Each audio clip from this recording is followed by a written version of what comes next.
Hey everyone, how are you doing? This is Lee Gerstmann, and I'm going to be doing another record review for you. Relatively recently, the keyboard player of Emerson, Lake and Palmer, Keith Emerson, died. And it's been one death among a few deaths of rock musicians and performers that were from my generation, and it doesn't really feel good to have these people die within a few months amount of time. But anyway, a friend of mine, Ian Wadley, I have to give a shout out to. He suggested that I review Emerson, Lake and Palmer's album Tarkus in memory of Keith Emerson. And yeah, sure. Before I review it, I'll give you a little bit of a story about how I knew about Emerson, Lake and Palmer. Well, first of all, I had heard of them for kind of a while. I was a little kid, about maybe 8 or so, and I would see their album covers on inside sleeves of records. And I thought, well, okay, they're a well-known group, and I was always kind of curious to know what they sounded like, but I really hadn't heard them. There was one, sorry, there was one song that was a hit back when I was in 4th grade, and all the kids had it except me, and I'm still not exactly sure what song it was, but it probably was either Near the Beginning or Still You Turn Me On. I'm not sure, but everyone loved them. And so eventually one of my next door neighbors, Guy Covington, he was a record executive for MCA Records. And he turned me on to the album Works, and he played Fanfare for the Common Man, and I was like, oh cool, these guys are good. And then I forget when I started to get their albums, but I had Brain Salad Surgery and Tarkus and Pictures and Exhibition, you know, and their first album, and then later I got Love Beach, but at the time I, you know, it wasn't out, so I didn't get that or their live album. But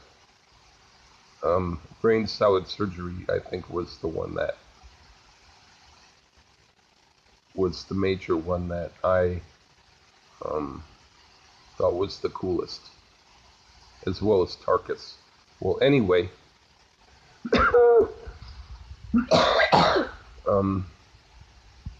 Tarkus is an interesting album, and I would say probably their best.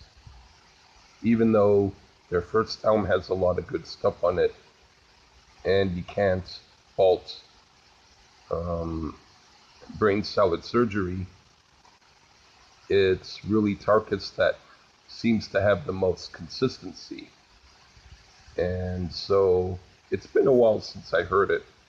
I used to listen to it in my room, just kind of kick back, maybe get a little high, maybe just off of the music. I forget whether I really got high back then, but it sounded cool, and I'll tell you what I think of the songs. Okay, as you notice, I kind of have a cold. I can't help it. I'll still trudge through. All right, well, the first song, Tarkus, is kind of a long song, and it has different parts. So I'll describe the parts instead of the song as a whole. All right, well, Eruption, that was interesting and complex like King Crimson. And it sometimes was a little bit busy. And then Stones of Years, that was very pretty.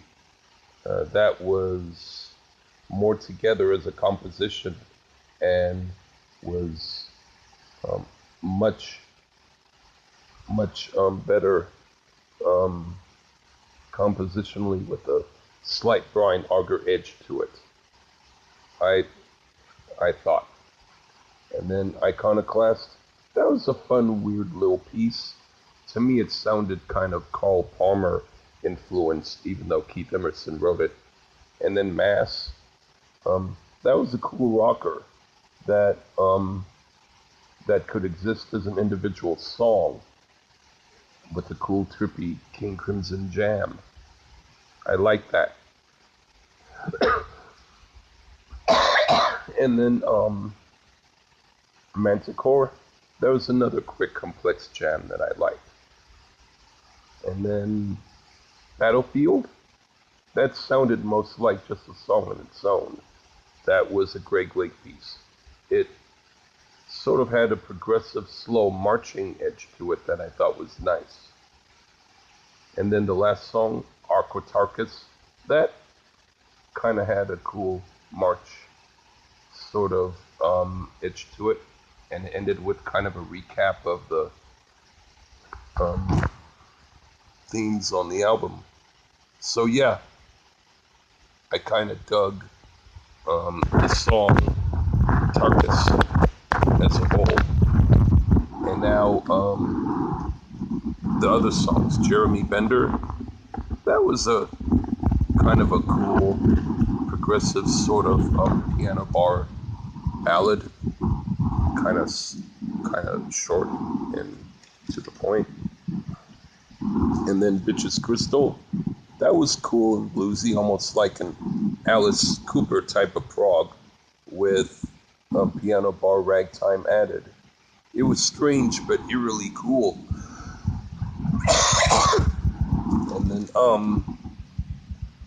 The Only Way, him, that was the cool psychedelic church piece. It was one of my favorites. Then it gets an added element later, which is also interesting, that I kind of liked. And then Infinite Space, Conclusion, that's like a conclusion to the Only Way. That's a cool, complex, progressive jazz jam. I liked it. And then A Time and a Place, that sounds like an outtake from the Tarkus suite, sort of filler, but not bad. And then the last song, Are You Ready, Eddie? It's okay, if slightly a strange way to end the album, but that's my opinion on Tarkus. I thought it was not bad album, and definitely if you're into strange kind of progressive rock with a melodic and cool edge, get it. Sorry. Well, that's been my review. Okay. Cheers, everyone.